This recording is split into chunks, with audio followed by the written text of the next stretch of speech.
Overwatch 2 Retail Patch Notes, July 11, 2023. Summer Games 2023. It's time for some fun in the sun with the Summer Games seasonal event. Log in and play Lucia Ball Remix, and the all-new Winton's Beach Volleyball plus Core Big with new cosmetic rewards, including a new epic skin for Doomfest. They've done some general adjustments from what I see here for the on-fire system. Right now they're more difficult to attain early in a round. Not dying as a support in the first 2 seconds usually made you blazing, so good change, I guess. We're not gonna go through this. New Event Hub. A new centralized location for event information is now available from the main menu, where all event challenges, rewards, and modes are listed here. This is good for visibility. And that's all I'm gonna say. Thank you for running it, I guess. Competitive updates. Team Q. Team Q is an all-new competitive mode for Overwatch 2, requiring everyone to play in a full group of 5 players. Team Q has no ranking restrictions and will be available through the end of Season 5, so for 1 month, I guess. Other important goals for the mode are: players can group up regardless of how far they are in rank. Quick play. Grandmaster players can play even with up to 4 other Grandmaster players. Quick play. Team Q is limited to 1 tank, 2 damage, and 2 support. Quick play. Players do not queue for specific roles instead of choosing their roles within each match. Players do not queue for specific roles, instead choosing their roles within each match. Oh, different from quick play. So you queue up and I guess you select your role when you're there because you might think that you might do something else. So it's role queue, but it's kind of like you enter, and if 2 people pick support, then you can't pick support anymore. Different. Platform pool restrictions remain, meaning players on console must still only group up with other players on console, not those on PC. Okay, understandable, but hear me out. Do you get rewards? Do you get top 500? How is the rating going to work? Because if you do not have any special rewards for this, like for example, you play 10 games as Team Q and you get this spray, or you can get Grandmaster in Team Q. It doesn't matter for your solo rank, but you got Grandmaster in Team Q. Then all that this is going to do, I feel like, is just going to split the community into players that want to play ranked, solo, duo, stacking, whatever, and teams that are going to try to play Team Q and stuff. I think it's a good idea. I'm curious to see how it's going to be, but I hope that they have like some rewards or something for this. In case, okay, Blizzard, by the way, in case, I just want to say the following thing. In case the queues will increase everywhere because of this, please do not remove it, but please make it, I don't know, only during the weekends, for example. Like, I think Fortnite had tournaments every Friday, for instance. You know? Maybe make this Team Q Friday. Whoa, Team Q Friday! So that, yeah, you can queue up, but it's only available for a couple of hours. I think that would be maybe a little bit better so you can get a bunch of other players involved. If you don't have any rewards, and I think in 1 or 2 days the popularity of this game mode will go low. I'll try and find a team to play with tomorrow for fun, but I expect very long queue times. I hope I'm wrong, and I hope I'm gonna be pleasantly surprised by this. But you need to have a reason to try this out. This being said, we're gonna continue with other huge news. News alert! Patch notes updates! Hero balance changes! Mid-season 5 patch! Hero updates: Tank, Orisa, Fortify, damage reduction increased from 40 to 50%. So she's even harder to kill right now. Developer comments: we're increasing the effectiveness of Fortify to make Orisa a stronger counter against team compositions that lean on crowd control. What about not having that much crowd control in the first place? She is literally unkillable right now. Perfect. For Orisa players, Ramatra, nerf, please. Ravenous Vortex, the projectile now passes through enemy heroes but is still blocked by barriers. This is a buff. This is a buff. Why did Ramatra get buffed? Developer comments: sometimes the Ravenous Vortex projectile hits an enemy and bounces off unpredictably, delaying its activation. This quality of life change improves the ability's consistency and makes it easier to use against groups of enemies without fear of accidental collision. So you can literally just throw it at their feet, I guess. This is... It would seem like a quality of life buff to Ramatra, but I think it's going to make him even stronger. Because you can just aim at behind their feet and stuff. It's not quality of life. This is actually a big buff. Instead of like right now if you throw at the enemies, it might bounce back. Right now you can just aim behind them. And...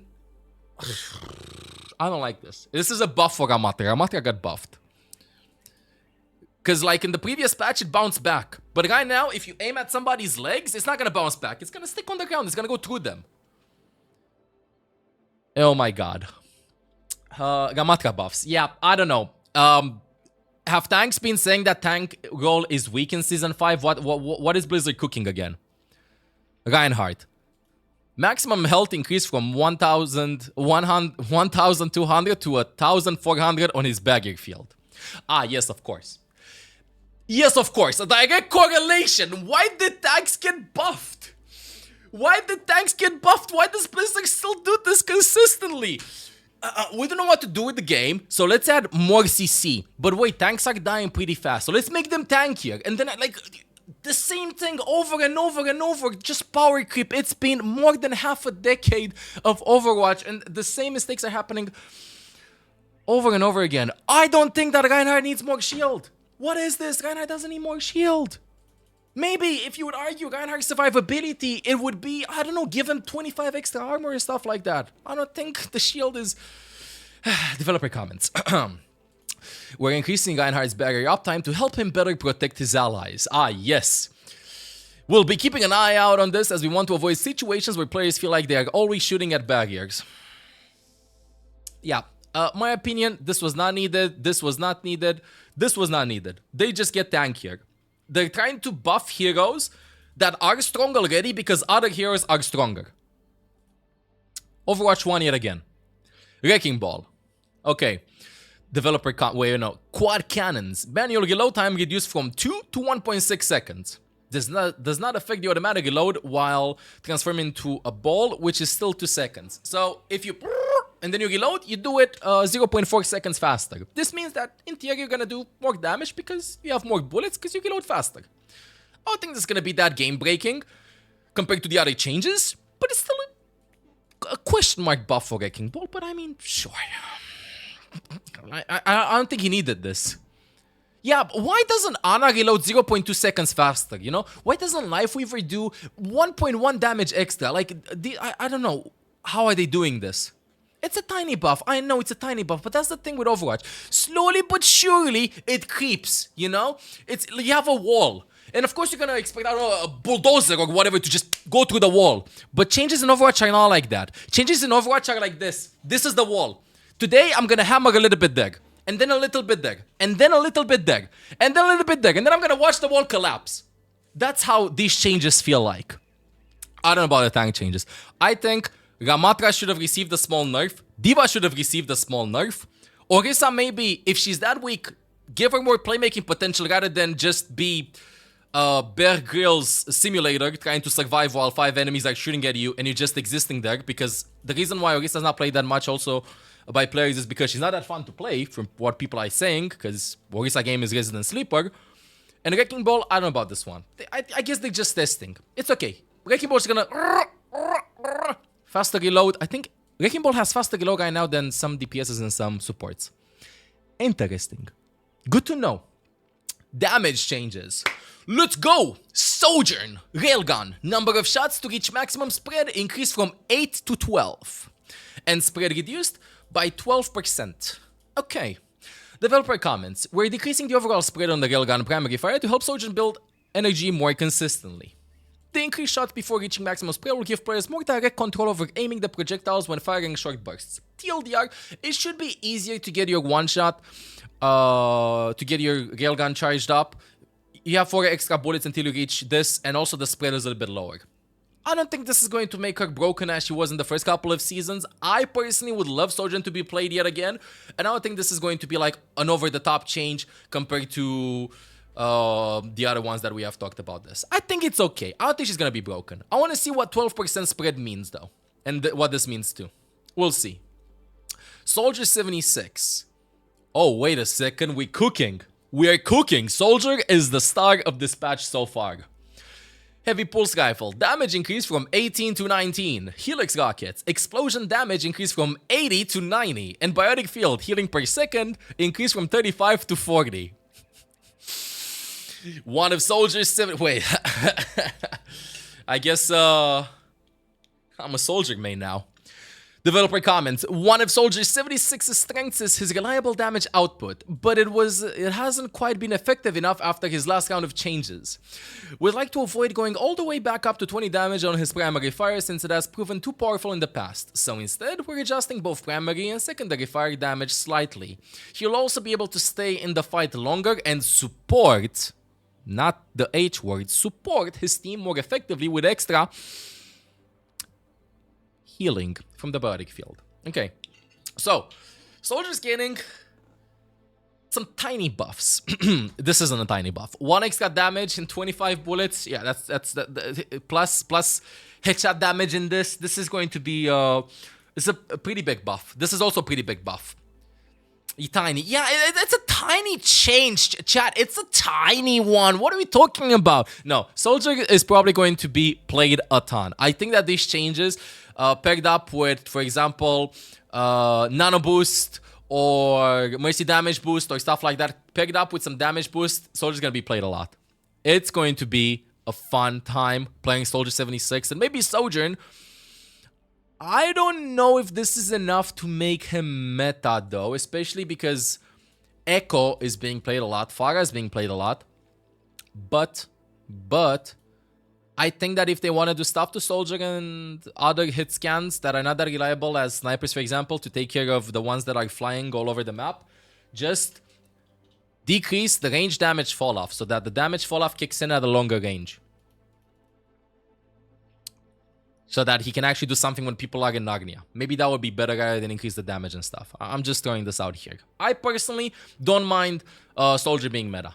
Okay, I love playing against Soldier. I think Soldier is...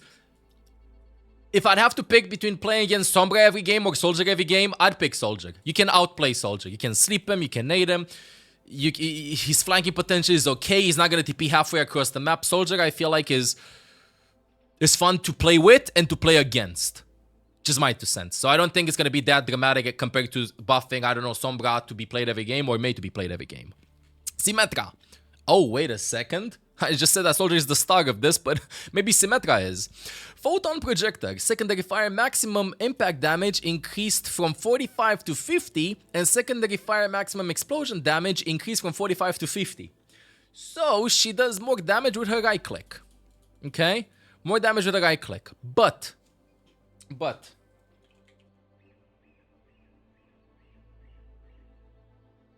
damage per second reduced from 40 to 25 on her sentry turret. And turrets now reveal enemy heroes to allies while dealing damage and for 1 additional second afterwards. Let's read this.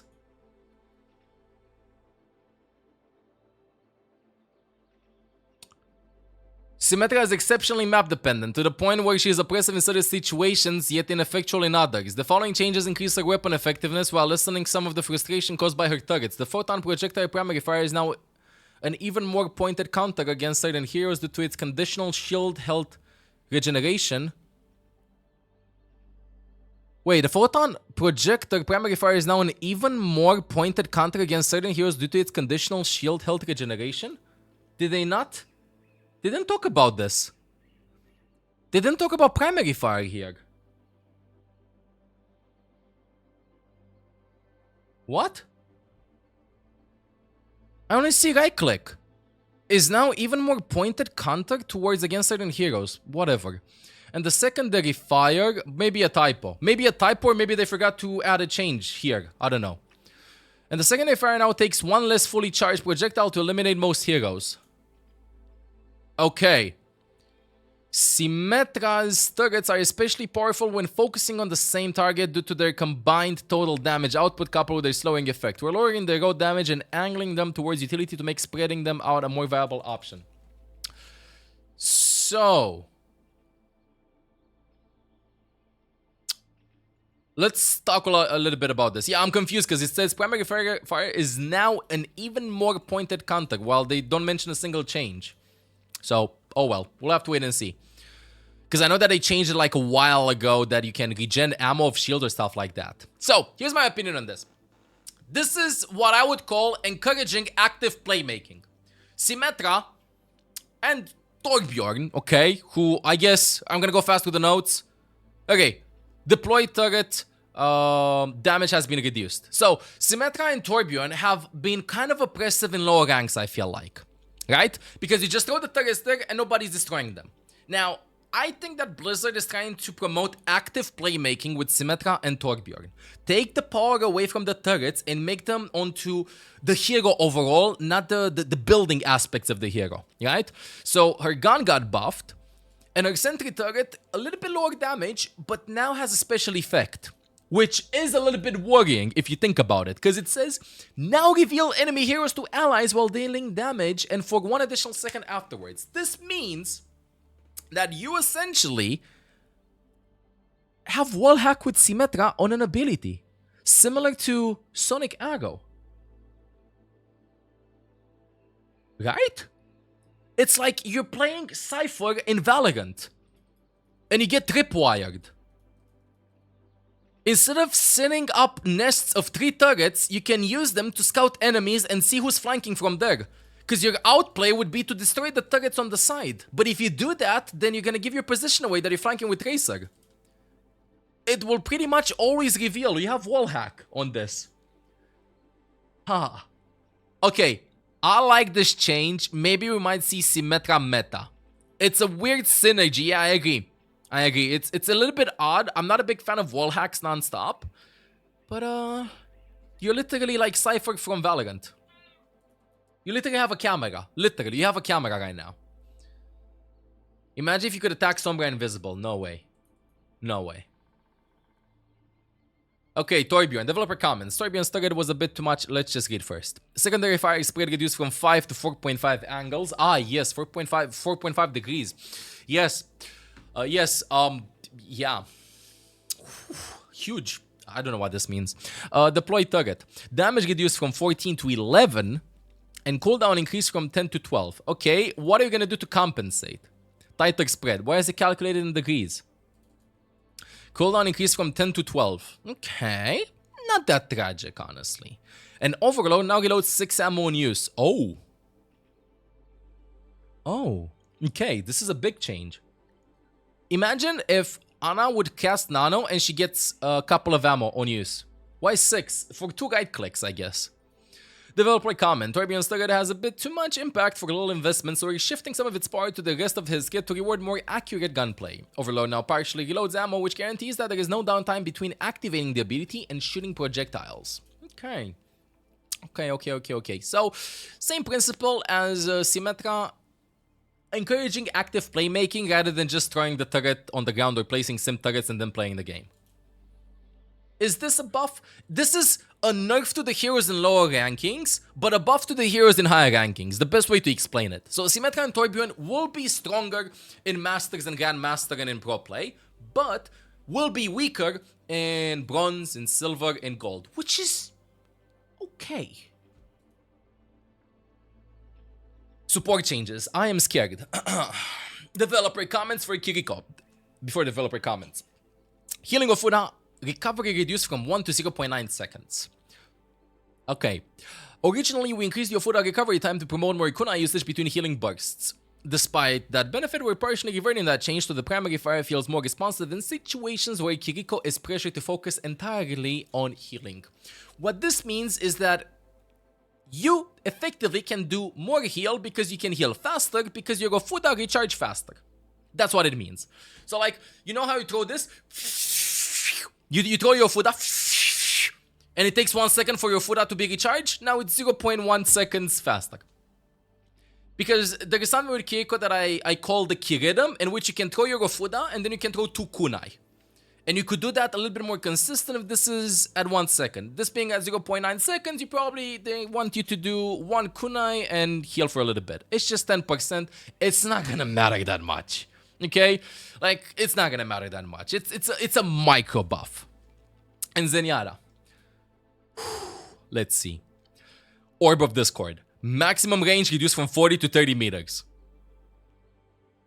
Okay. And time to wear off the target when not in line of sight reduced from 2 to 1.5 seconds.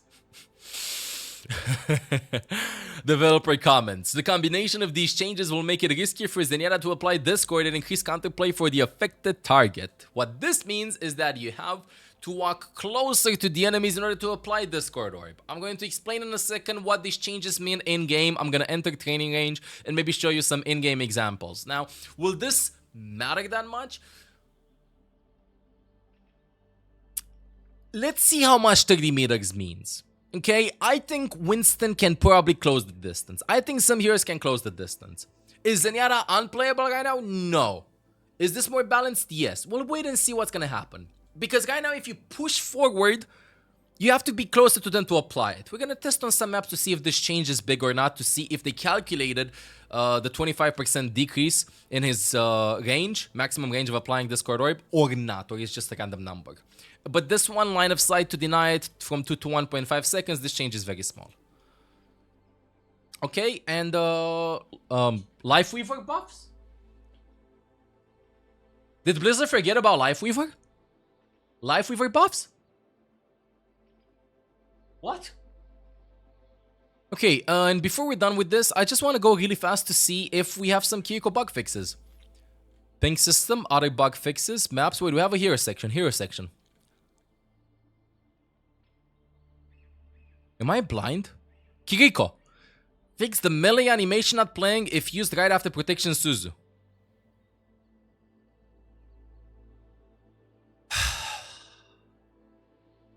It's okay. It takes time. In 2 years, it will probably be fixed. In 2 years, it will probably be fixed. Yeah, it takes time. It takes time. Understandable. Okay. So, my reaction to the patch, to TLDR this before we're gonna check the shop. And then go into Zenyatta testing a little bit. Tank changes, unnecessary. They're making tank watch yet again. And they're buffing heroes that did not need buffs in the first place. Instead of nerfing a little bit some heroes that were a little bit too oppressive. DPS changes. Sojourn 1, I don't think will matter that much. Soldier 1 will be probably, it's a bit over the top probably, but Soldier is a fun hero to play against and to play within your team. And in case he's too strong, they can always just revert some of the numbers really fast. We'll wait and see. I personally, compared to playing against the Giga buffed Mei or Sombra, I'd prefer playing against Soldier. Symmetra and Torbjorn encourages different types of playstyle, more active playmaking. It is better to play against these heroes right now at lower ratings because they're not that strong anymore. But the higher you're gonna go up in ratings, the more value you're gonna be able to get out of these heroes. Which is nice. Kiriko, this change is insignificant. Micro change, just for the sake of saying that they changed two supports in this patch. I don't... This should be in a bug fix or something. And Zenyatta 1, we'll have to wait and see with in-game examples, 40 to 30 meters. I think that on some maps, it will hurt him. On some maps, it will hurt him. I want to see Circuit Royale, for example, in Junkertown. And still no Kiriko bug fixes and no Lifeweaver buffs. It feels like Blizzard forgot that Lifeweaver exists. Which is sad. It's very sad. Like, I feel like if Lifeweaver would have been a DPS or a tank, he would have received 20 buffs right now just to make sure that he's played a little bit. And wait, somebody said something about... Somebody said something about Cassidy. Cassidy's magnetic grenade did not disable the following: Baptiste's exo boots, flight for both Sigmas, Gravitic Flux, and Mercy's Valkyrie. Wait, so you can pull Sigma? I want to try this out. What? Okay, we're gonna try the Sigma one. How is this gonna look?